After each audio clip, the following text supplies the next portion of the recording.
Hello everyone, welcome back to the channel Edutee once again. So आज का ये video बहुत ज़्यादा इंपॉर्टेंट होने वाला है बिकॉज इस वीडियो में मैं आप लोगों को 100+ MCQs करवाने वाली हूँ related to nursing aptitude subject, जो कि आपके बीएससी नर्सिंग एंट्रेंस एग्जाम के लिए बहुत ज़्यादा इंपॉर्टेंट है। और इस वीडियो में 3 एग्ज़ाम कवर करूँगी। दैट इज़, पहला तो आपका यूपी सीनेट जो यूपी बीएससी नर्सिंग एग्ज़ाम है, दूसरा यूके यानी Uttarakhand BSc nursing entrance exam, तीसरा पीपीएमईटी। इसके भी बहुत सारे कमेंट आ रहे थे बच्चों के कि पीपीएमईटी की भी प्रिपरेशन कराई जाए, तो जो Punjab BSc nursing entrance exam है उसके लिए भी ये इंपॉर्टेंट क्वेश्चन है बिकॉज इन तीनों ही एग्जाम्स में आप लोगों का नर्सिंग एप्टीट्यूड सब्जेक्ट से रिलेटेड क्वेश्चंस आते हैं। और क्योंकि जो पीपीएमईटी वगैरह है इनमें थोड़ा सा हाई लेवल के क्वेश्चंस आते हैं, जैसे कि यूके बीएससी नर्सिंग का भी, इसमें भी नर्सिंग एप्टीट्यूड मतलब मॉडरेट टू हाई लेवल के क्वेश्चन पूछता है, ठीक है।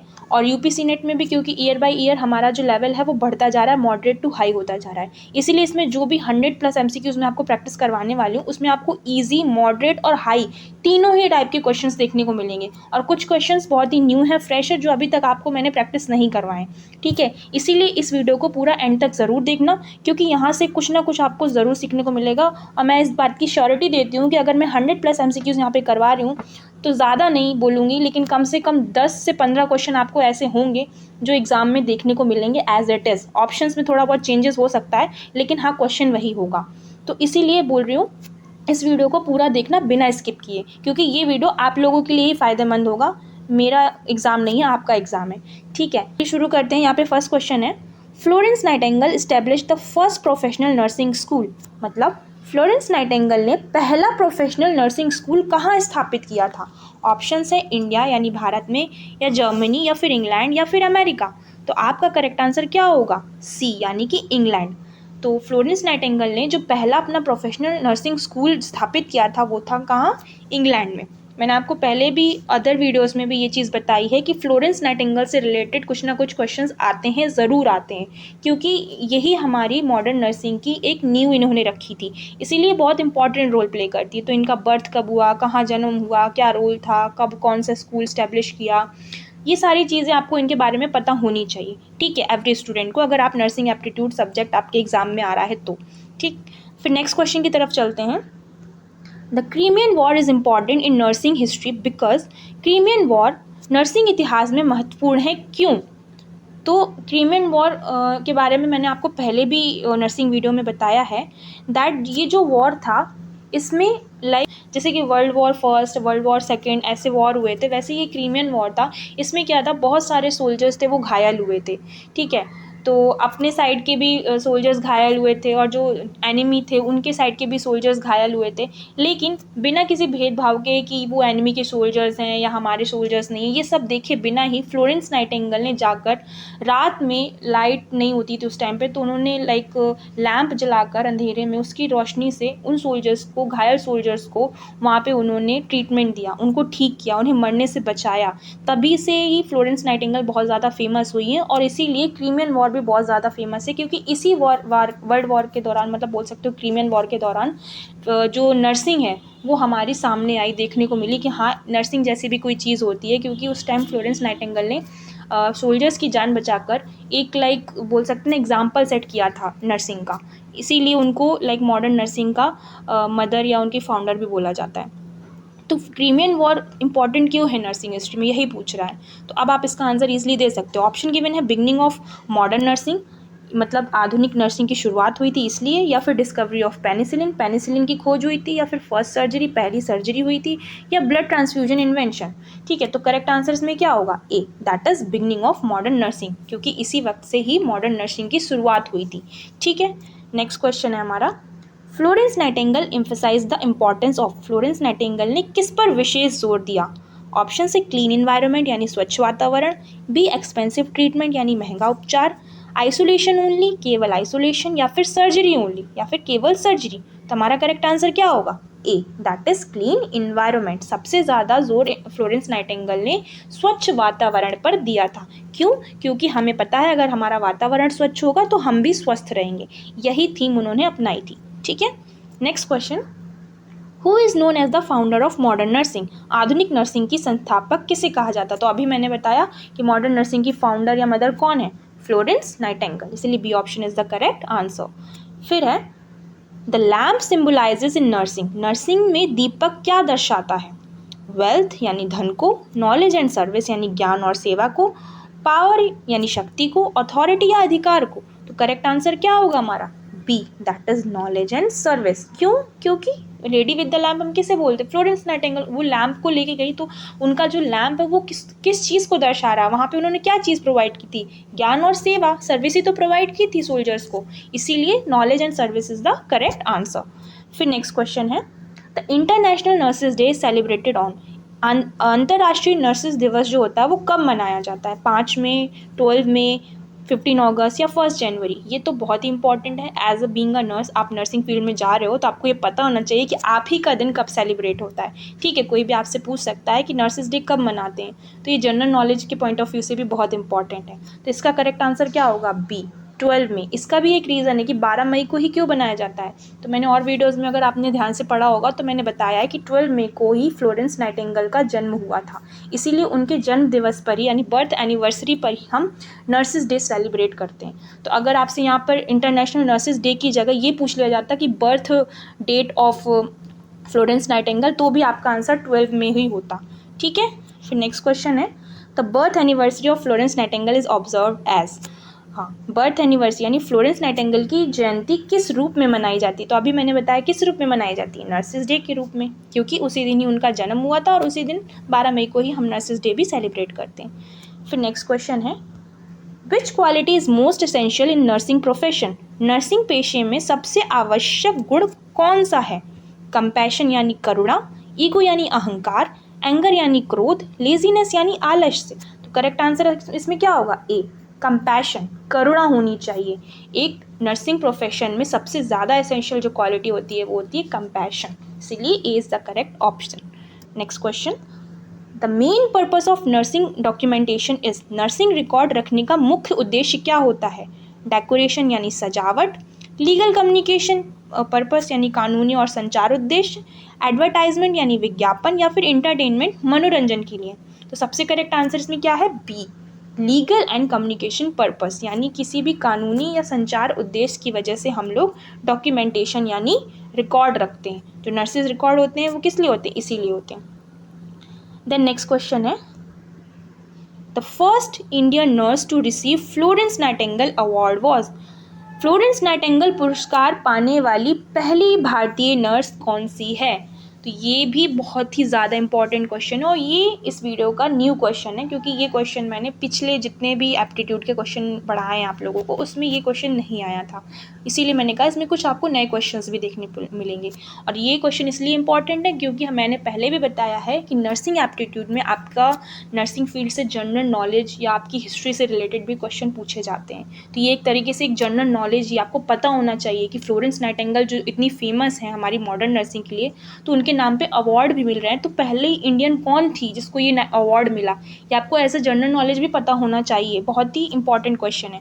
ठीक है, तो किसको मिला था, कौन थी वो इंडियन जिसको फ्लोरेंस नाइटिंगेल अवार्ड मिला था? आपके ऑप्शंस गिवन हैं, फर्स्ट राजकुमारी अमृत कौर, के शारदा मेनन, सी अन्ना नायर, डी विजय लक्ष्मी पंडित। तो इसमें करेक्ट आंसर क्या होगा? ए, दैट इज राजकुमारी अमृत कौर।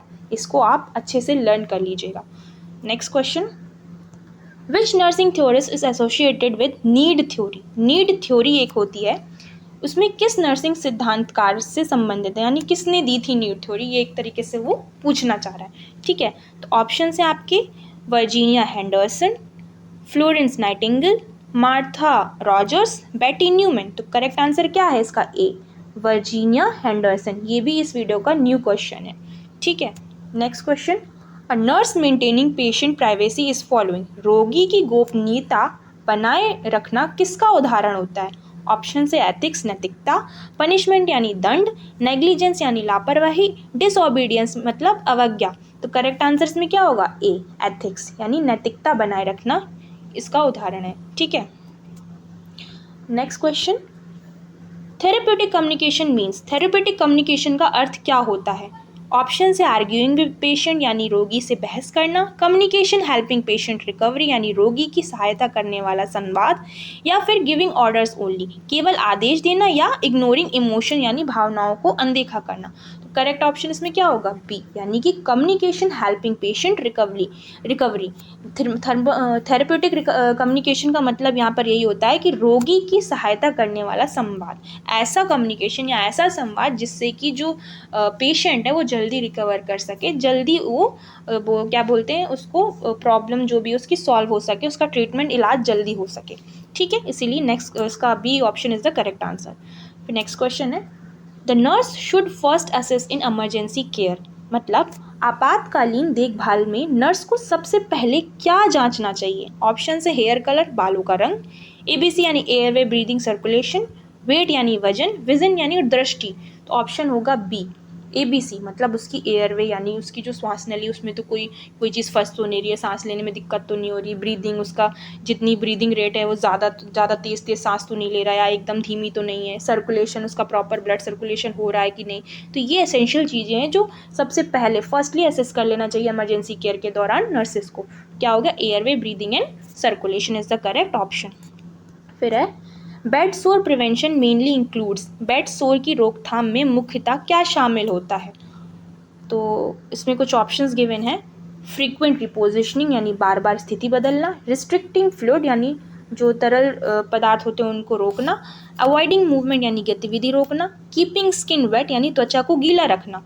तो सबसे पहले तो हमें इसका आंसर देने के लिए हमें पता होना चाहिए कि बेड सोर होता क्या है। काफ़ी बच्चों को ये नहीं पता होगा कि बेड सोर क्या होते हैं। तो मैं बता दूं, जो बहुत ही बेड रिडन पेशेंट होते हैं, यानी बहुत लंबे टाइम से जो बीमार हैं और वो बेड में लेटे हुए हैं, तो काफ़ी टाइम ऐसा होता है कि हम एक ही पोजीशन में, जैसे आपने देखा होगा बुजुर्गों को कोई बीमारी है या कुछ भी है, या बोलते किसी को पैरालिसिस हो गया, लकवा मार गया, या कोई ऐसी बीमारी है जिसमें वो बेड से उठ नहीं सकते, चल फिर नहीं सकते, या कोई ऑपरेशन हुआ है, तो एक ही पोजीशन में महीनों तक वो लेटे हुए हैं। तो क्या होता है ना, हमारी बॉडी का प्रेशर एक जगह पर पड़ता है। मान लीजिए पीठ के बल अगर आप लेटे हो तो पीठ पर हमारी पूरी बॉडी का प्रेशर पड़ रहा है, तो हमारी पूरी पीठ में फफोले या अल्सर टाइप की चीज़ें हो जाएंगी। उसे हम वही बेड सोर के नाम से जानते हैं, क्योंकि बेड में पड़े पड़े सोर्स हो रहे हैं, यानी अल्सर्स हो रहे हैं, तो उसे हम बेड सोर या प्रेशर सोर्स भी बोलते हैं, क्योंकि बॉडी का प्रेशर पड़ने से ये सोर्स हो रहे हैं। ठीक है, तो इनसे बचाने के लिए, इसके प्रिवेंशन के लिए, इसकी रोकथाम के लिए मुख्यतः हम इसमें कौन सा ऑप्शन हम चूज़ करेंगे वो पूछ रहा है। तो फर्स्ट ऑप्शन क्या है हमारा? फ्रीक्वेंट रिपोजिशनिंग, और यही इसका करेक्ट आंसर है। क्यों?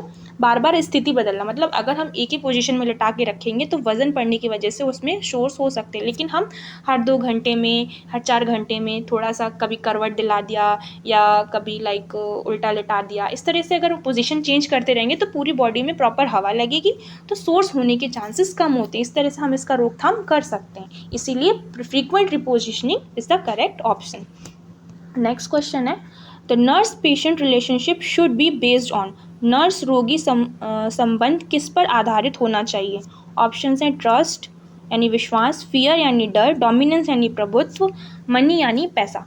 तो nurse patient relationship should be based on किस पर बेस्ड होना चाहिए? तो ऑप्शन है ए, दैट इज ट्रस्ट, विश्वास। अगर पेशेंट आप पर ट्रस्ट करेगा तो ही आप उसका इलाज अच्छे से कर सकते हो, तो वो आपकी बात भी सुनेगा। फिर नेक्स्ट क्वेश्चन है, hand hygiene is important because it, हाथों की स्वच्छता महत्वपूर्ण है क्योंकि, क्यों इम्पॉर्टेंट है हैंड हाइजीन? ऑप्शन है प्रिवेंट इन्फेक्शन यानी संक्रमण रोकती है, बी ऑप्शन है इम्प्रूव्स हैंड राइटिंग यानी लिखावट सुधारती है, इंक्रीजिंग एपेटाइट भूख बढ़ाती है, या फिर रिड्यूस स्लीप नींद कम करती है। तो करेक्ट आंसर इसमें क्या होगा? ए, प्रिवेंट इन्फेक्शन। मैंने ये पहले भी क्वेश्चन आपको बहुत बताया कि हैंड हाइजीन हमारे हॉस्पिटल एरिया में भी बहुत इंपॉर्टेंट होता है। अगर हम हाथों की स्वच्छता रखेंगे तो हम संक्रमण को रोक सकते हैं। ठीक है, नेक्स्ट क्वेश्चन है, which organisation is associated with nursing world wide, विश्व स्तर पर नर्सिंग से संबंधित संगठन कौन सा है? ऑप्शन है WHO, ICN यानी इंटरनेशनल काउंसिल ऑफ नर्सेज, या फिर यूनेस्को, या फिर यूनिसेफ। तो करेक्ट आंसर होगा B, that is ICN, international council of nurses. क्यों? क्योंकि हमारी नर्सिंग से रिलेटेड जो भी गाइडलाइंस होती हैं, हमारे इवन पढ़ाई का भी जो भी सिलेबस वगैरह होता है वो INC ही डिसाइड करती है, that is international council of nurses. तो ये आपको जनरल नॉलेज के तौर पे भी पता होना चाहिए, क्योंकि आप अगर नर्सिंग फील्ड में जा रहे हैं इन फ्यूचर, हो सकता है आपका, भगवान करे आपका सिलेक्शन हो जाए, तो आपको ये पता होना चाहिए कि आप जिस कॉलेज में या जो भी नर्सिंग सिलेबस ये सब चीज़ें पढ़ रहे हो ये कहाँ से आता, कौन बना रहा है इनकी गाइडलाइंस, इनके रूल्स एंड रेगुलेशन। कोई एक तो हेड बॉडी होगी ना जिसको रेगुलेट कर रही है, तो वो कौन है? ICN। तो आपको पता होना चाहिए। Next question, the Florence Nightingale pledge is related to, Florence Nightingale pledge जो है वो किससे संबंधित है? ऑप्शन है medical surgery, ethical nursing practice यानी नैतिक नर्सिंग अभ्यास, लेबोरेटरी साइंस या फिर फार्माकोलॉजी ओनली। तो करेक्ट आंसर क्या है? B, that is ethical nursing practice यानी नैतिक नर्सिंग अभ्यास। ठीक है, क्योंकि हम ये प्लेज क्यों लेते हैं? ताकि हम अच्छे से नर्सिंग जो हमारी सर्विसेज है वो प्रोवाइड कर सके और कोई भी गड़बड़ ना करें। नेक्स्ट क्वेश्चन है, the role of community health nurse includes, समुदाय स्वास्थ्य नर्स की भूमिका में क्या शामिल होता है? कम्युनिटी हेल्थ आपने देखा होगा, कम्युनिटी हेल्थ नर्सेज भी होती है जो कम्युनिटी यानी रूरल जो गांव के एरियाज होते हैं वहाँ पर सर्विसेज प्रोवाइड करती हैं। तो इसमें सबसे बड़ा रोल उनका क्या होता है? ऑप्शन है हेल्थ एजुकेशन यानी स्वास्थ्य शिक्षा देना, इम्यूनाइजेशन यानी टीकाकरण करना, डिसीज प्रिवेंशन यानी रोग का रोकथाम करना, और डी ऑप्शन है ऑल ऑफ दीज यानी उपरोक्त सभी। तो करेक्ट आंसर इसका होगा D, that is all of the above. क्यों? क्योंकि जो कम्युनिटी यानी जो गांव में जो हेल्थ नर्स होती हैं वो क्या करती हैं? स्वास्थ्य की शिक्षा भी देती हैं। आपने देखा होगा गांव एरिया में जो एएनएम वगैरह होती हैं या आशा वगैरह होती है तो वो यही तो करती हैं, हेल्थ एजुकेशन देती हैं, इम्यूनाइजेशन टीकाकरण भी करती हैं, घर घर जाके पूछती हैं कि बच्चे को टीका लगाए कि नहीं, एएनएम वगैरह। और डिसीज़ प्रिवेंशन यानी रोग के रोकथाम में भी मदद करती हैं कि मतलब क्या क्या चीज़ें करनी है क्या नहीं, कैसे बताती हैं ये सब चीज़ें, इसीलिए सारी चीज़ों में मदद करती हैं। इसीलिए all of these is the correct option. Next question है, empathy in nursing means, nursing में एम्पैथी का अर्थ क्या होता है? ऑप्शन है फीलिंग सुपीरियर यानी स्वयं को श्रेष्ठ समझना, या अंडरस्टैंडिंग पेशेंट फीलिंग यानी रोगी की भावनाओं को समझना, इग्नोरिंग इमोशन यानी भावनाओं को अनदेखा करना, गिविंग पनिशमेंट यानी दंड देना। तो इसका करेक्ट आंसर क्या होगा?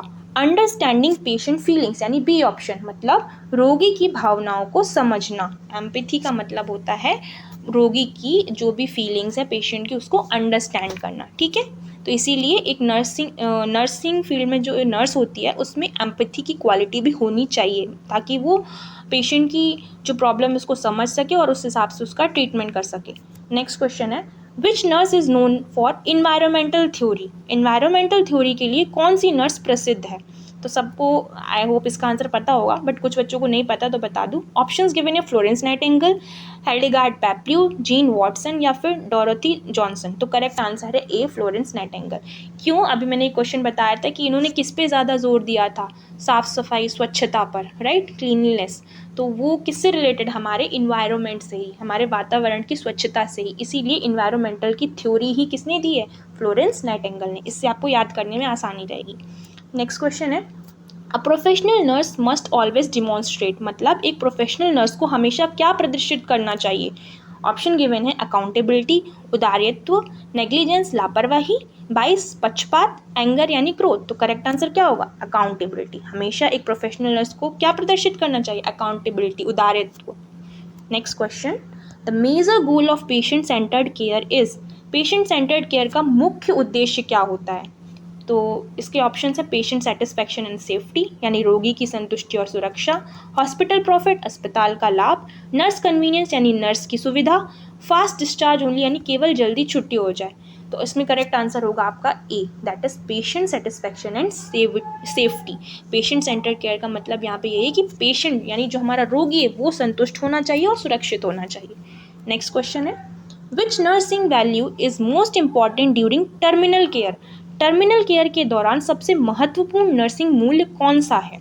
ऑप्शन है कंपैशन एंड डिग्निटी यानी करुणा और सम्मान, स्ट्रिक्ट डिसिप्लिन यानी कठोर अनुशासन, आइसोलेशन यानी अलगाव मतलब अलग रखना, कंपटीशन मतलब प्रतिस्पर्धा।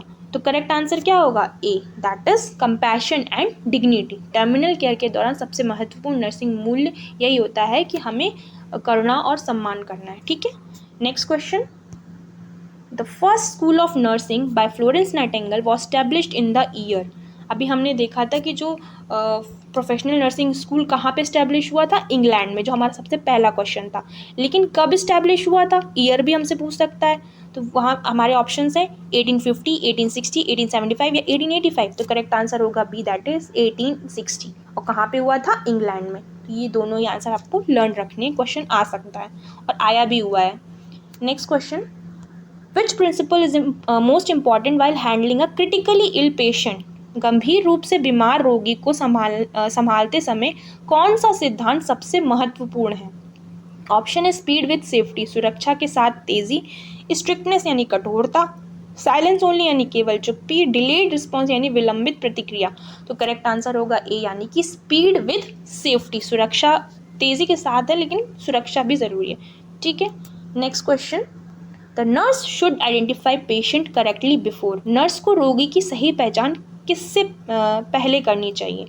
ऑप्शन है गिविंग मेडिकेशन, दवा देने से पहले, टॉकिंग टू पेशेंट, रोगी से बात करने से पहले, राइटिंग रिपोर्ट, रिपोर्ट लिखने से पहले, ओपनिंग विंडो या खिड़की खोलने से पहले। तो करेक्ट आंसर क्या होगा, ए गिविंग मेडिकेशन, यानी अगर कोई नर्स है तो उसको दवा देने से पहले पेशेंट की पहचान कर लेनी चाहिए, मतलब उसका नाम वगैरह पूछ लेना चाहिए। कभी कभी ऐसा होता है कि एक ही नाम के दो पेशेंट होते हैं, तो वो अगर वो नाम वगैरह की पहचान आइडेंटिफाई नहीं करेगी तो हो सकता है जो दवा उसको दूसरे पेशेंट को देनी थी वो उसी नाम के किसी और पेशेंट को उसने दे दी। तो इससे हम गलत इंसान को यानी गलत पर्सन को गलत दवा दे सकते हैं, इससे हमारा जो पेशेंट है उसको ही प्रॉब्लम होगी और ये हमारे लिए भी कहीं ना कहीं लीगल प्रॉब्लम कॉज कर सकता है। ठीक है, इसीलिए हमें आइडेंटिफाई करना ज़रूरी है, पेशेंट का नाम वगैरह एज वगैरह पूछना पड़ता है दवाइयाँ देने से पहले।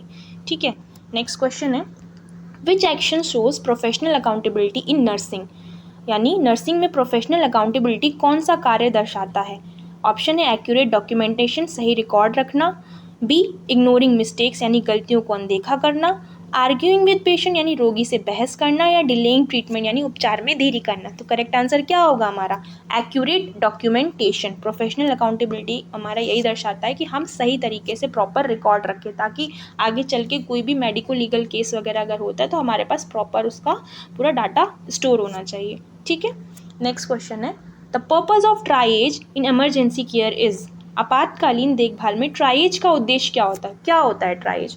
ऑप्शन है पेशेंट डिस्चार्ज, रोगी की छुट्टी, प्रायोरिटी बेस्ड ट्रीटमेंट, प्राथमिकता के आधार पर उपचार, या फिर बिलिंग प्रोसेस, बिलिंग प्रक्रिया, या फिर लैबोरेटरी टेस्टिंग या लैब परीक्षण। तो ट्राइएज इमरजेंसी केयर में ट्राइएज का मतलब होता है प्रायोरिटी बेस्ड ट्रीटमेंट, यानी प्राथमिकता के आधार पर उपचार। ट्राइएज में कुछ कलरिंग होती है जैसे कि येलो, रेड, ग्रीन। अगर रेड कलर है तो मतलब उसको सबसे पहले तुरंत ट्रीटमेंट देना, तुरंत देखना है। अगर क्या नाम आपका येलो है तो आप थोड़ा रुक कर भी उसको देख सकते हो। ग्रीन है मतलब एम्बुलेटरी पेशेंट के लिए होता है, मतलब जो चल फिर पा रहा है, तो उसको आप एक आध घंटे बाद भी देखोगे तो भी कोई दिक्कत नहीं है। लेकिन रेड जैसे कि रोड ट्रैफिक एक्सीडेंट से आया है, किसी को एकदम हार्ट अटैक आएगा, अगर आप उसे तुरंत नहीं देखोगे इमरजेंसी में तो हो सकता है उसकी डेथ भी हो जाए, तो वो क्या होगा, रेड अलर्ट एक तरह से होता है, तो उसको आपको तुरंत देखना है। तो इस तरह से क्या कलरिंग वाइज आपकी एक प्रायोरिटी डिसाइड हो जाएगी कि आपको किस पेशेंट को पहले देखना है। इसी हिसाब से बोल रहे हैं प्रायोरिटी बेस्ड ट्रीटमेंट होता है, प्राथमिकता के आधार पर उपचार होता है, इसी को हम क्या बोलते हैं, ट्राइएज। तो ये चीज़ याद रखनी है आपको। ठीक है, नेक्स्ट क्वेश्चन है which infection control practice is most effective in hospitals, यानी अस्पतालों में संक्रमण नियंत्रण का सबसे प्रभावी तरीका कौन सा होता है। ऑप्शन है wearing perfume, hand washing, closing Windows, या टॉकिंग सॉफ्टली। तो इसका आंसर तो पता ही होगा, हैंड वॉशिंग। तो हाथ धोने से हम क्या कर सकते हैं, इन्फेक्शन को कंट्रोल कर सकते हैं। ठीक है, next question the Florence Nightingale medal is awarded for, Florence Nightingale जो मेडल होता है वो किसके लिए दिया जाता है। Bravery and exceptional nursing service, यानी साहस और उत्कृष्ट नर्सिंग सेवा के लिए, स्पोर्ट्स परफॉर्मेंस, खेल प्रदर्शन के लिए, लैबोरेटरी रिसर्च ओनली, या फिर political work. So I hope आप लोगों को इसका भी आंसर पता है, A is the correct option, यानी bravery and exceptional nursing services, यानी साहस और उत्कृष्ट नर्सिंग सेवा के लिए। Next question which nursing theory focuses on self care, कौन सा नर्सिंग सिद्धांत सेल्फ केयर पर आधारित होता है। तो ऑप्शन है Orem's theory, Watson theory, Roy theory, या पैप्लियो थ्योरी। तो इसका करेक्ट आंसर होगा ओरम्स थ्योरी। सेल्फ केयर जो रिलेटेड होता है वो होता है किससे, हमारा ओरम्स से। ठीक है, इसको याद करना है, ये भी नया क्वेश्चन ही है। Next question patient advocacy means, patient advocacy का अर्थ क्या है। ऑप्शन है सपोर्टिंग पेशेंट राइट्स, यानी रोगी के अधिकारों का समर्थन, हॉस्पिटल प्रमोशन, अस्पताल का प्रचार, फाइनेंशियल एडवाइस यानी वित्तीय सलाह, स्ट्रिक्ट डिसिप्लिन यानी कठोर अनुशासन। तो करेक्ट आंसर क्या होगा, A that is supporting patients right, यानी रोगी के अधिकारों का समर्थन। इसको हम बोलते हैं क्या, पेशेंट एडवोकेसी। ठीक, next question which nurse is known for interpersonal relation theory, interpersonal relation theory के लिए कौन सी नर्स प्रसिद्ध है। ऑप्शन है Hildegard Peplau, Florence Nightingale, Virginia Henderson, या मार्था रॉजर्स। तो करेक्ट आंसर क्या होगा, ए हिल्डेगार्ड पैप्ल्यू किसके लिए रिलेटेड है, इंटरपर्सनल रिलेशन थ्योरी। इसको लर्न करने का एक छोटा सा ट्रिक बताऊंगी, क्योंकि बहुत सारी ऐसी थ्योरीज आ रही हैं तो आपको शायद हो जाए कन्फ्यूजन हो जाए। तो इंटरपर्सनल में पी आ रहा है, हिल्डेगार्ड पेप्लू में भी पी आ रहा है, तो पी से पी कनेक्टेड है, बस इतना माइंड में रखना। Next question, a nurse should maintain eye contact during communication because it, यानी संचार के दौरान आई कॉन्टैक्ट बनाए रखना क्यों आवश्यक है?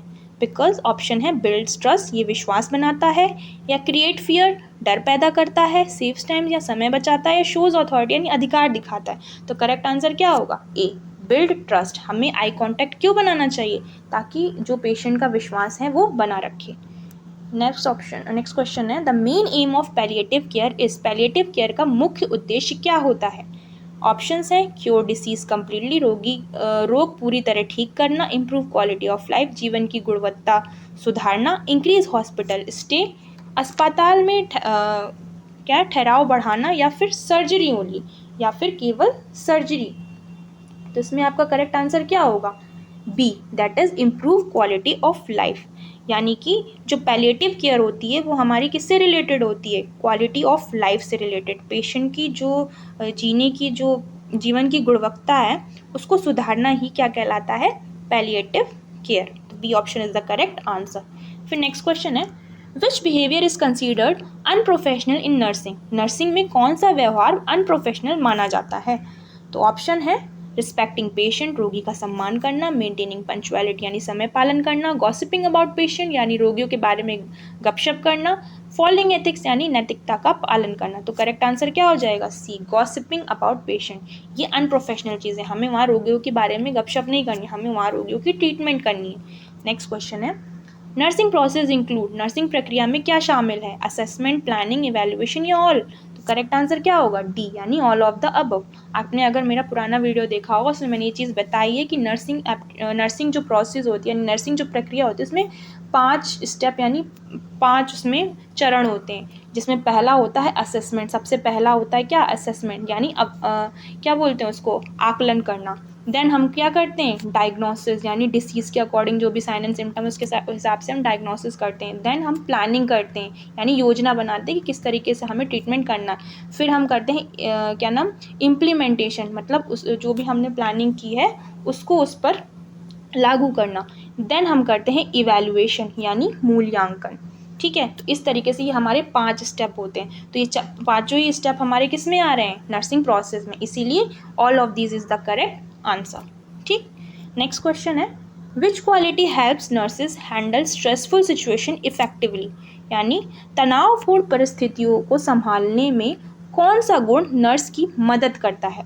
ऑप्शन है इमोशनल स्टेबिलिटी यानी भावनात्मक स्थिरता, केयरलेसनेस, फियर, या फिर इम्पेशंस। तो करेक्ट आंसर क्या होगा? ए, यानी कि इमोशनल स्टेबिलिटी यानी भावनात्मक स्थिरता को बनाए रखने में मदद करता है। नेक्स्ट क्वेश्चन है, a nurse providing emotional support to family member is demonstrating, मतलब परिवार के सदस्यों को भावनात्मक सहयोग देना क्या दर्शाता है?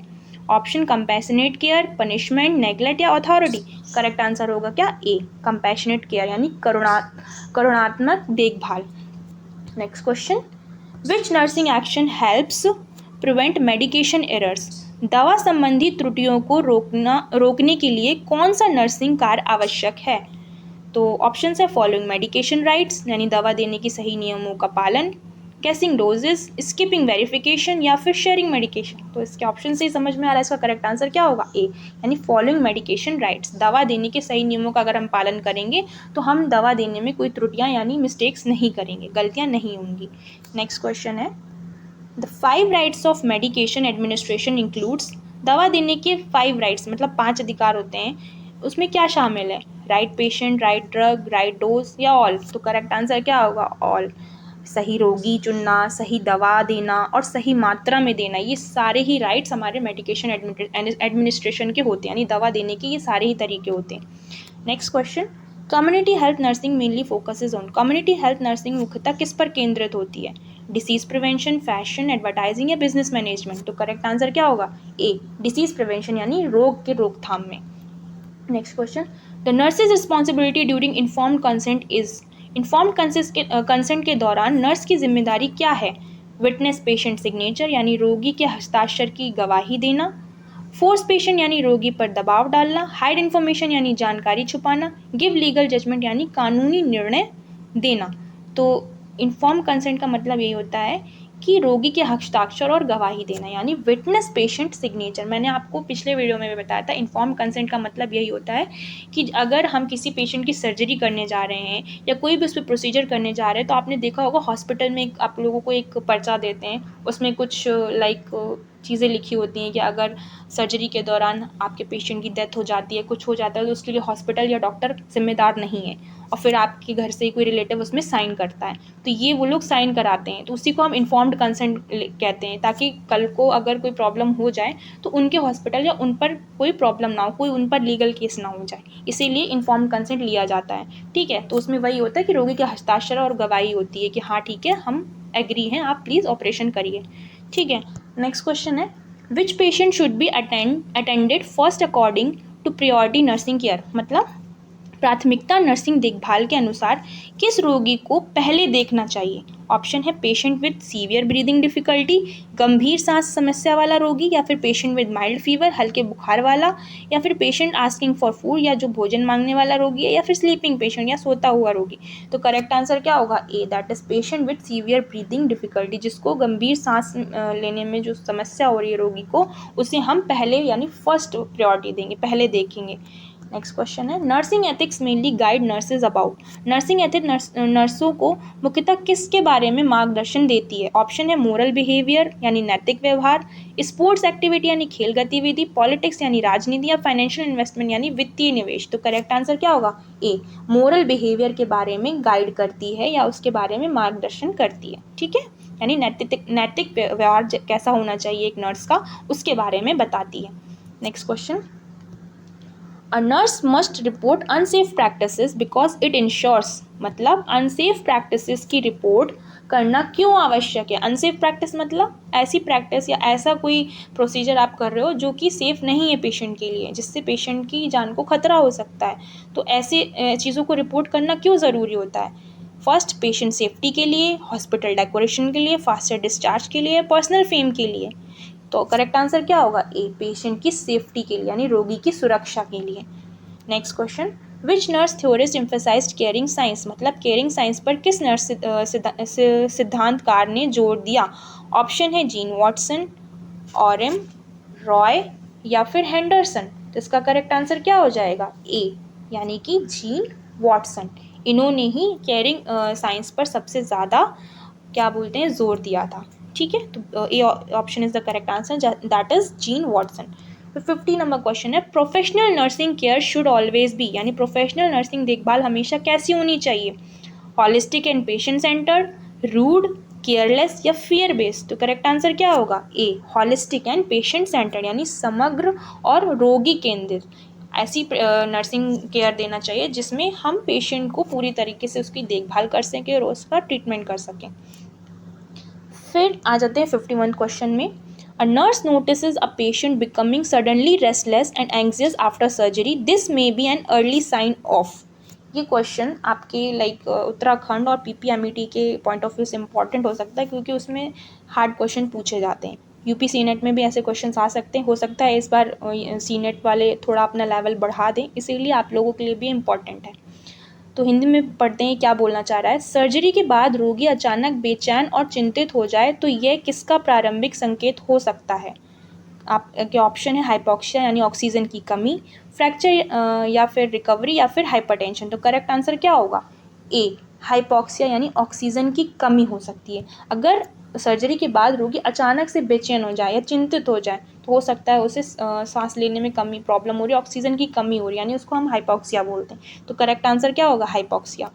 फिर है, विच nursing action best prevents hospital acquired infection. Hospital acquired infection क्या होता है, मैंने आपको पहले ही बताया था कि मान लीजिए आपको कोई बीमारी हो गई, आप हॉस्पिटल में एडमिट हैं, तो हॉस्पिटल में एडमिट होने के 48 घंटे बाद आपको कोई नई बीमारी अगर हो जाए, यानी हॉस्पिटल में रहने पर आपको बीमारी हो रही है, इसीलिए वो हॉस्पिटल एक्वायर्ड इन्फेक्शन या फिर हम इसे नोजोकोमियल इन्फेक्शन के नाम से भी जानते हैं।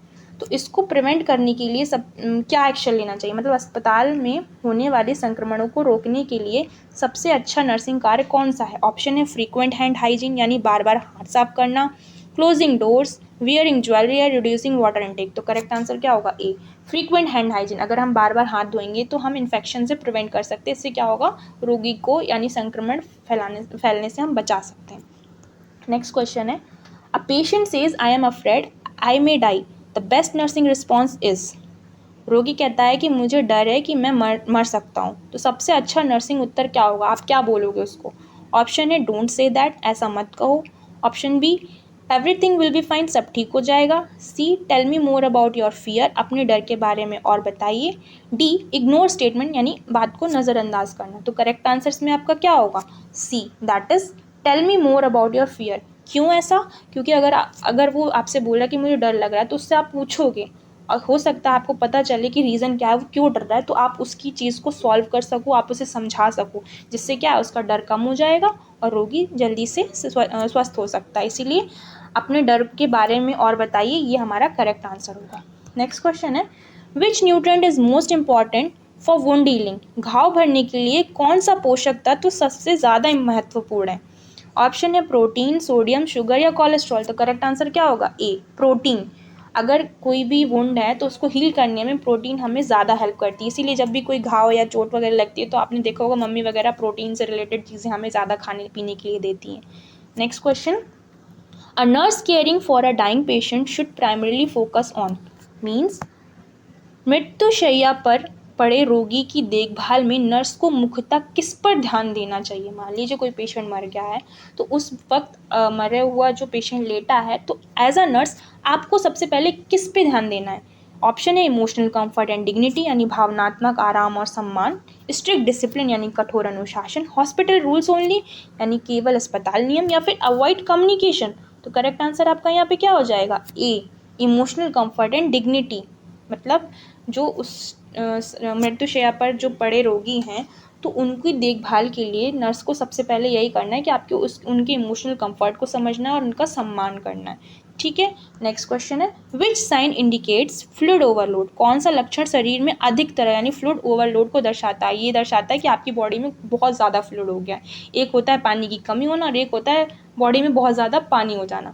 बोलते हैं ना, किसी भी चीज़ की अधिकता और किसी भी चीज़ की कमी दोनों ही आपके लिए हानिकारक होती है। कमी हो जाएगा तो डिहाइड्रेशन हो जाएगा, ज़्यादा पानी पी लोगे तो फ्लूइड ओवरलोड हो जाता है, तो वो भी एक प्रॉब्लम ही है। तो कैसे पता चलेगा कि आपको फ्लूइड ओवरलोड हो रहा है?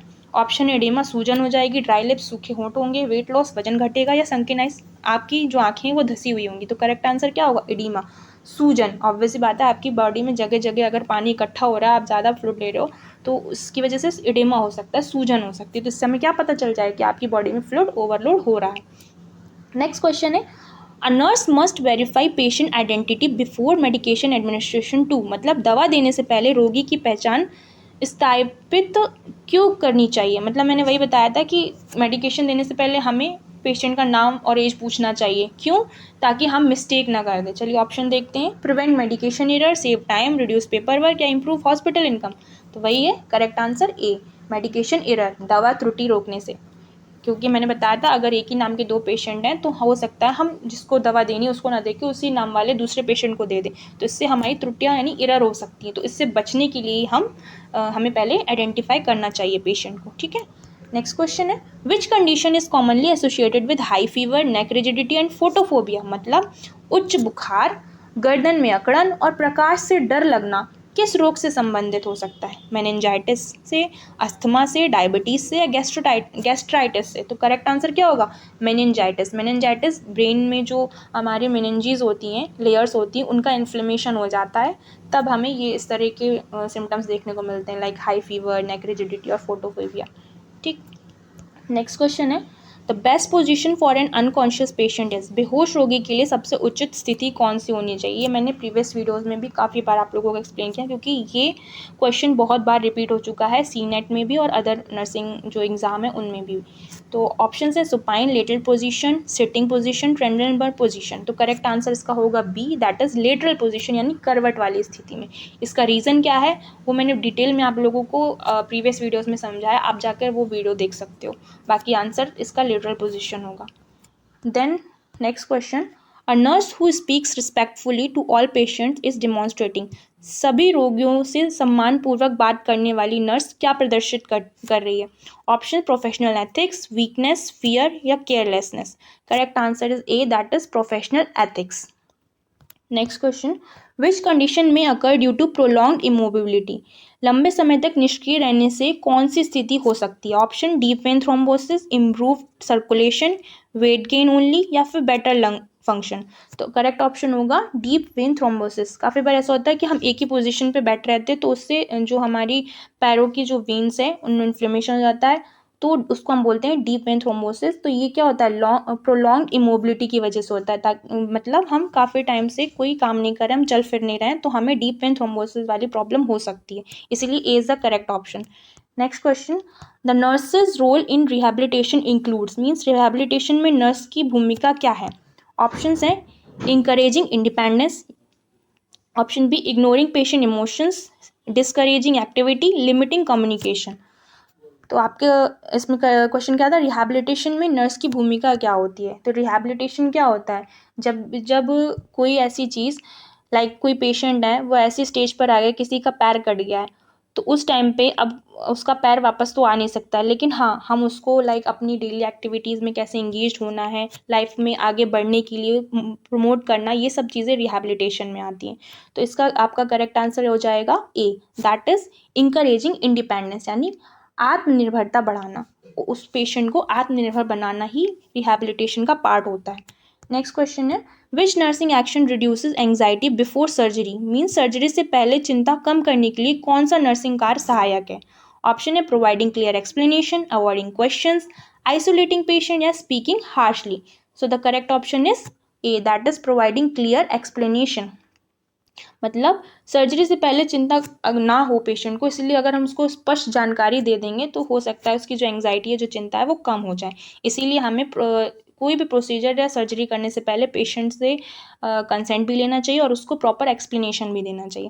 Next question, a patient with severe chest pain and sweating may be experiencing, means तेज सीने में दर्द और पसीना किस स्थिति का संकेत हो सकता है? यहाँ पे डिसीज कंडीशन से रिलेटेड भी क्वेश्चंस आ सकते हैं, आपको साइन एंड सिम्टम दे दे और पूछ ले कि ये किसका संकेत है। तो सीवियर चेस्ट पेन होना या स्वेटिंग होना किसका संकेत हो सकता है? ऑप्शन है मायोकार्डियल इन्फ्रैक्शन यानी हार्ट अटैक, माइग्रेन, गैस्ट्राइटिस, या फिर अर्थराइटिस। तो करेक्ट आंसर क्या होगा? ए, मायोकार्डियल इन्फ्रैक्शन। चेस्ट में सीने में दर्द तब भी हो रहा है जब हमें हार्ट अटैक के चांसेस हो सकते हैं, इसीलिए यहाँ से करेक्ट ऑप्शन क्या बनेगा? A, that is myocardial infarction.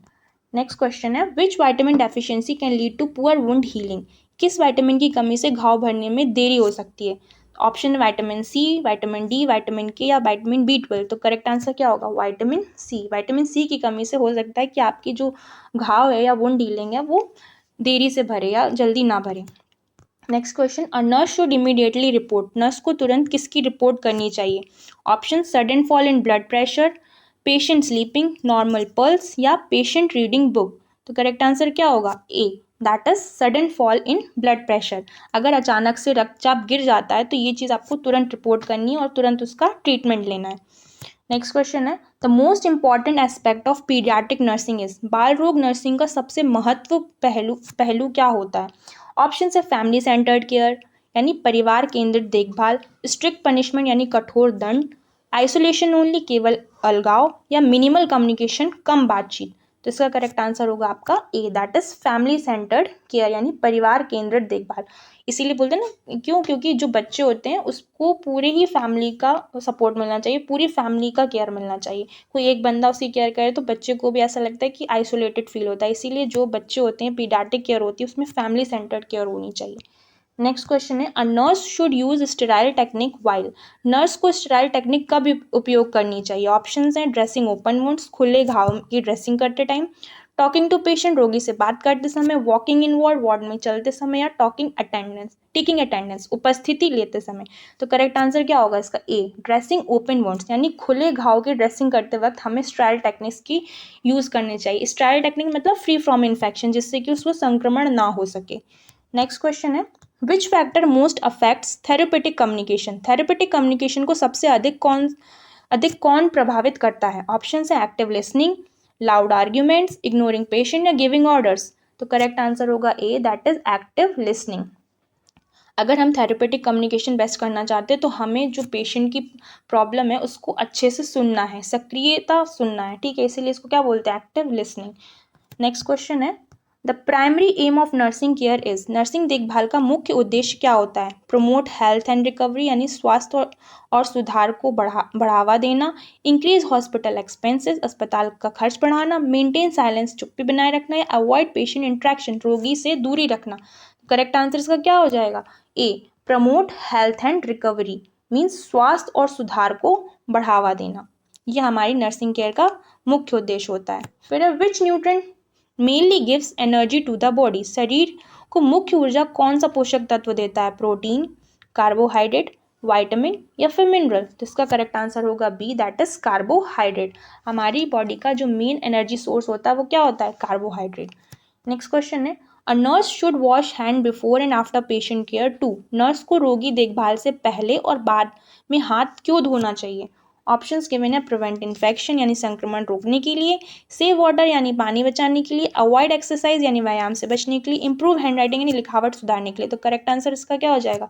A, that is prevent infection. हमें हैंड वॉश क्यों करना चाहिए? ताकि हम संक्रमण को रोक सकें। नेक्स्ट क्वेश्चन है, which organ pumps blood through out the body, कौन सा अंग पूरे शरीर में रक्त पंप करता है? आपके ऑप्शंस हैं किडनी, हार्ट, लिवर और लंग। तो करेक्ट आंसर क्या होगा हमारा? B, heart. जो हृदय होता है वो हमारे पूरे शरीर में रक्त यानी ब्लड को पंप करने का काम करता है। फिर है, the normal oxygen saturation level is usually, सामान्य ऑक्सीजन सैचुरेशन स्तर सामान्यतः कितना होना चाहिए? ऑप्शन है 50 to 60%, 70 to 80%, 95 to 100% या फिर 20 to 30%। Correct answer is C, that is 95 to 100%। Normal जो ऑक्सीजन सैचुरेशन है वो 95 से 100 होना चाहिए। अगर इससे कम है दैट मीन्स आपकी बॉडी में ऑक्सीजन की कमी है, तो उसको ट्रीटमेंट देना ज़रूरी है। Next question, which infection control item should be Warne while handling blood, रक्त संभालते समय कौन सी सुरक्षा वस्तु पहननी चाहिए? ऑप्शन है ग्लव्स, शूज, कैप या watch. Correct answer is A, gloves. इसीलिए आपने देखा होगा हॉस्पिटल वगैरह में भी, जब भी अगर आपने कभी ब्लड टेस्ट वगैरह कराया होगा, आपका ब्लड लेते हैं इंजेक्शन या सिरिंज के थ्रू, तो वो लोग ग्लव्स पहनते हैं। क्यों? क्योंकि ब्लड के थ्रू डिजीज ट्रांसमिट हो सकती है। नेक्स्ट क्वेश्चन है, the pulse rate is commonly checked at the, नाड़ी दर सामान्यतः कहाँ जांची जाती है? रेडियल आर्टरी, स्टमक, चेस्ट या ईयर? तो करेक्ट आंसर होगा A, that is radial artery से। ठीक है। Next question, a nurse should encourage fluids in fever because it helps prevent, बुखार में अधिक तरल देने से क्या रोकने में मदद मिलती है? अगर आप ज़्यादा पानी पी रहे हो या ज़्यादा फ्लूइड ले रहे हो तो इससे आप किस चीज़ से बच सकते हो बुखार के टाइम पे? ऑप्शन है डिहाइड्रेशन, फ्रैक्चर, ब्लाइंडनेस या इन्फेक्शन ओनली। करेक्ट आंसर क्या होगा? ए, डिहाइड्रेशन यानी निर्जलीकरण। ऑब्वियसली बात है, अगर आप पानी ठीक से पीते रहोगे तो आप निर्जलीकरण यानी डिहाइड्रेशन की प्रॉब्लम से बच सकते हो। क्यों? फीवर के टाइम में ऐसा होता है ना कि बॉडी का जो फ्लूइड है वो जलता है, क्योंकि बॉडी का टेम्परेचर हाई होता है तो बॉडी में फ्लूइड की कमी होती है, तो डिहाइड्रेशन होने के चांसेस होते हैं। इसीलिए अगर आप प्रॉपर पानी पीते रहोगे तो आप डिहाइड्रेशन की प्रॉब्लम से बच सकते हो। फिर है, which patient requires immediate attention, मतलब किस रोगी को तुरंत ध्यान की आवश्यकता होती है? ऑप्शन है patient with severe bleeding, patient sleeping comfortably, patient reading newspaper या पेशेंट आस्किंग फॉर फूड। तो करेक्ट आंसर क्या होगा? ए, पेशेंट विथ सीवियर ब्लीडिंग। अत्यधिक रक्तस्राव वाला रोगी अगर है तो उसको आपको ज़्यादा तुरंत इमीडिएट अटेंशन देनी। पे चलते हैं हम। The full form of ICU is, ICU का फुल फॉर्म क्या होता है? तो आईसीयू का फुल फॉर्म होता है इंटेंसिव केयर यूनिट। ये क्वेश्चन मैंने पहले भी आपको बताया हुआ है। ठीक है। फिर है, a nurse should speak to patient in a, nurse को रोगियों से किस प्रकार बातचीत करनी चाहिए? ऑप्शन है respectful manner, angry tone, loud shouting या फिर हार्श लैंग्वेज। तो करेक्ट आंसर होगा A, that is respectful manner, यानी एक नर्स को सम्मानजनक तरीके से ही पेशेंट से बात करनी चाहिए। फिर है, विच डेफिशिएंसी कॉज नाइट ब्लाइंडनेस, रतौंधी किसकी कमी से होती है? ऑप्शन से विटामिन ए, सी, डी या आयरन। तो करेक्ट आंसर क्या होगा? Vitamin A. विटामिन ए की कमी से ही तो होता है नाइट ब्लाइंडनेस वगैरह, तो हमें विटामिन ए की कमी से नाइट ब्लाइंडनेस हो सकता है, इसलिए करेक्ट ऑप्शन क्या होगा? Vitamin A. फिर है, a thermometer is use to measure, thermometer किसको नापने के लिए उपयोग किया जाता है? ब्लड प्रेशर, पल्स या बॉडी टेम्परेचर? तो करेक्ट आंसर होगा बॉडी टेम्परेचर। ठीक है। फिर है, the best way to prevent bed sores is, bed sore रोकने का अच्छा तरीका क्या होता है? फ्रीक्वेंट रिपोजिशनिंग, ये क्वेश्चन फिर से रिपीट हो गया, मैंने आपको पहले भी बताया और इसका रीज़न भी बताया क्यों, और बेड सोर भी बताया कि क्या होता है, ठीक है।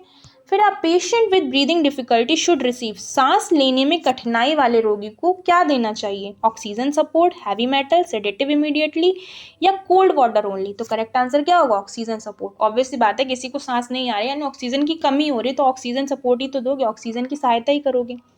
फिर नेक्स्ट क्वेश्चन है, which vitamin helps in immunity, प्रतिरक्षा बढ़ाने में कौन सा वाइटामिन सहायक है, ऑप्शन है सी, के, डी या फिर B2। तो करेक्ट आंसर आपका क्या हो जाएगा, विटामिन सी। क्यों, क्योंकि विटामिन सी जो होता है हमारी बॉडी में लाइक इम्यूनिटी को स्ट्रेंथन करता है, ठीक है, मतलब इम्यूनिटी बढ़ाता है हमारी। नेक्स्ट क्वेश्चन है, a nurse should maintain patient record because they are, nurse को रोगी रिकॉर्ड बनाए रखने चाहिए, क्यों, क्योंकि लीगल डॉक्यूमेंट के लिए, कानूनी दस्तावेज के लिए, डेकोरेशन यानी सजावट के लिए, एडवर्टाइजमेंट या एंटरटेनमेंट। तो करेक्ट आंसर क्या है, ए, लीगल डॉक्यूमेंट।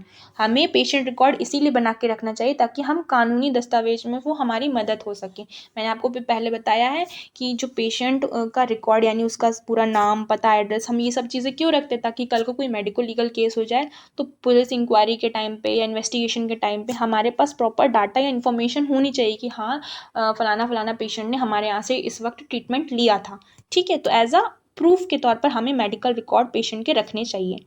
नेक्स्ट क्वेश्चन है, which position is commonly used after surgery to improve breathing, surgery के बाद श्वास सुधारने के लिए कौन सी स्थिति उपयोग होती है, फाउलर्स, सुपाइन, प्रोन पोजिशन या लेथोटमी पोजिशन। तो करेक्ट आंसर इसका होगा A, that is Fowler position. Fowler position क्या होती है, मान लीजिए ये पेशेंट है, ये पूरा लेटा हुआ सीधा, अगर इसका हम सर 45 डिग्री एंगल ऐसे उठा दें, सर को थोड़ा सा उठा कर लेटाना, तो ये क्या होता है, फाउलर पोजीशन। तो इससे क्या होगा, हमें सांस लेने में जो प्रॉब्लम हो रही है वो सुधर सकती है। आपने नॉर्मली भी देखा होगा, आप सीधे एकदम लेट जाओ तो आपको जुकाम के टाइम पे तो सांस नहीं आती, लेकिन अगर वहीं आप थोड़ा सा सर उठाकर या तकिया लगाकर, टेक लगाकर लेट जाओ या बैठ जाओ तो कुर्सी पर, तो उस वक्त क्या होता है, थोड़ा सांस हमें सही आने लगती है। तो फाउलर पोजीशन क्या होता है, हमें श्वास सुधारने के लिए ये स्थिति उपयोग की जाती है, ठीक है।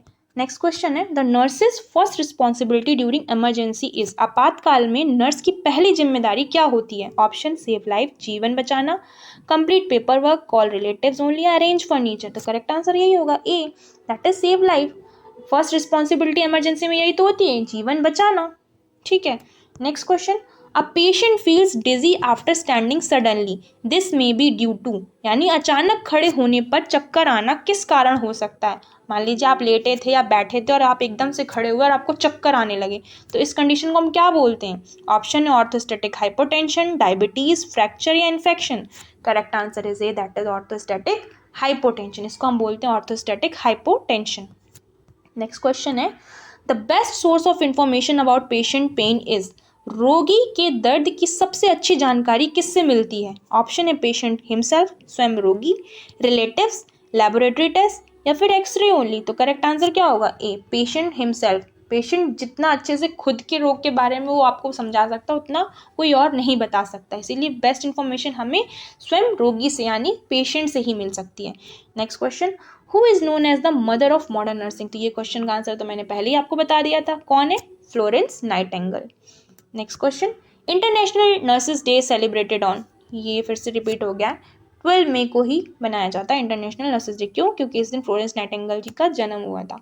फिर है, the symbol of nursing profession is, nursing पेशे का प्रतीक क्या है, लैम्प, क्यों, क्योंकि ये लेडी विद द लैम्प के नाम से जो हमारी फ्लोरेंस नाइटिंगेल है वो जानी जाती हैं, इसीलिए उन्हीं के नाम पर ही लैम्प हमारा नर्सिंग पेशे का प्रतीक रखा गया है।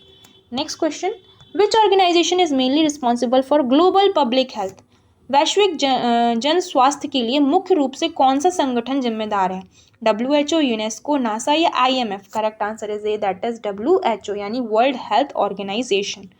फिर है, the head quarter of WHO is located in, WHO का मुख्यालय कहाँ स्थित है, न्यूयॉर्क, जेनेवा, लंदन या फिर Paris. Correct answer is B, Geneva, ठीक है। फिर है, which blood group is called the universal recipient, कौन सा रक्त समूह सार्वभौमिक ग्राही कहलाता है, मतलब यूनिवर्सल रेसिपिएंट कौन होता है, AB positive, C is the correct answer.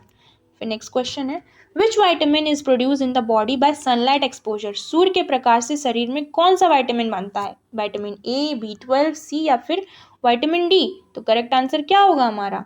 Vitamin D, क्योंकि सनलाइट से हमें क्या मिलता है? Vitamin D.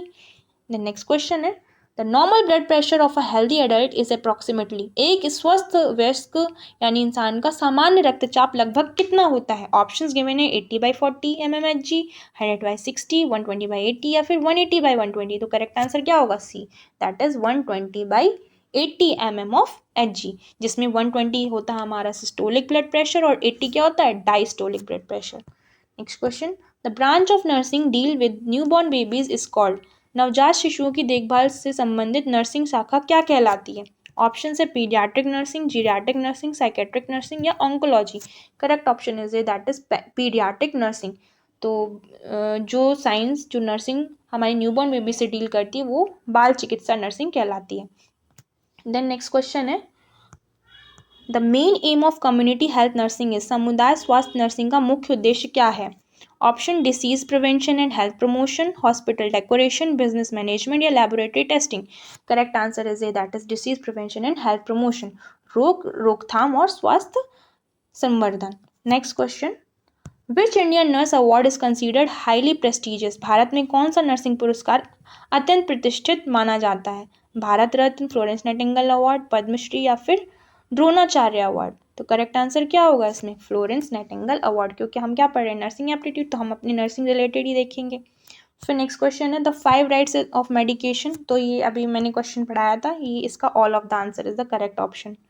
फिर which nursing quality haves build trust with patient, कौन सा नर्सिंग गुण रोगियों के साथ विश्वास बनाता है? ऑप्शन है एम्पैथी, एंगर, नेग्लिजेंस या strictness. Correct answer is A that is empathy. फिर नेक्स्ट क्वेश्चन है, the first Indian women to become president of the Indian nursing council was, Indian nursing council की पहली महिला अध्यक्ष कौन बनी थी जिसे फर्स्ट फ्लोरेंस नाइटिंगेल अवार्ड मिला था? वो कौन थी? राजकुमारी अमृत कौर। तो ये नाम आपको याद रखना है क्योंकि इंडियन नर्सिंग काउंसिल से रिलेटेड है। फिर है, which health care worker spends the maximum time with patient, कौन सा स्वास्थ्य कर्मी रोगियों के साथ सबसे अधिक समय बिताता है? फार्मासिस्ट यानी जो दवा देते हैं वो, नर्स, टेक्नीशियन, रिसेप्शनिस्ट। तो करेक्ट आंसर इसका क्या होगा? नर्स। हम नर्सेज ही तो बिताते हैं सबसे ज़्यादा टाइम डे और नाइट ड्यूटी करके। फिर है, the ethical principle of keeping patient information private is called, रोगी की जानकारी को गोपनीय रखने के सिद्धांत को क्या कहते हैं? गोपनीयता यानी confidentiality is the correct option. फिर है, which disease is prevented by BCG vaccine, आपने सुना होगा BCG का टीका लगता है बच्चों में, तो BCG वैक्सीन किस रोग से बचाता है? पोलियो, ट्यूबरकुलोसिस, मीजल्स या फिर कॉलरा। तो करेक्ट आंसर क्या होगा? B, tuberculosis. BCG वैक्सीन जो होता है वो TB के लिए लगता है। फिर है, the full form of NICU is, NICU का फुल फॉर्म क्या होता है? तो इसका करेक्ट आंसर क्या होगा हमारा? B, that is neonatal intensive unit is the full form of NICU। फिर है, which communication skill is most important in nursing, nursing में सबसे महत्वपूर्ण संचार कौशल कौन सा है? ऑप्शन है एक्टिव लिसनिंग यानी सक्रिय रूप से सुनना, आर्ग्यूइंग बहस करना, इंटरप्टिंग बीच में रोकना, इग्नोरिंग यानी अनदेखा करना। तो इसका करेक्ट आंसर क्या हो जाएगा? ए, एक्टिव लिसनिंग यानी सक्रिय रूप से सुनना, ये हमारे संचार का महत्वपूर्ण कौशल होता है। फिर इस वीडियो का लास्ट क्वेश्चन है, the nurses role in health education is to, स्वास्थ्य शिक्षा में नर्स की भूमिका क्या है? ऑप्शन है promote healthy lifestyle, increase fear, spread humour या अवॉइड कम्युनिकेशन। करेक्ट आंसर क्या होगा? ए, यानी कि प्रमोट हेल्दी लाइफस्टाइल। स्वास्थ्य शिक्षा में नर्स की भूमिका सबसे ज़्यादा यही होती है कि स्वस्थ जीवन शैली को बढ़ावा देना। ठीक है, so these are all 110 questions जो मैंने आप लोगों को यहाँ प्रैक्टिस कराए। आई होप आप लोगों को ये क्वेश्चंस प्रैक्टिस करके थोड़ा सा कॉन्फिडेंस आया होगा कि हाँ भाई इस तरह के क्वेश्चंस आते हैं तो आप लोग कर ले जाओगे। सो आई होप आप लोगों को ये वीडियो अच्छा लगा होगा। Thank you so much for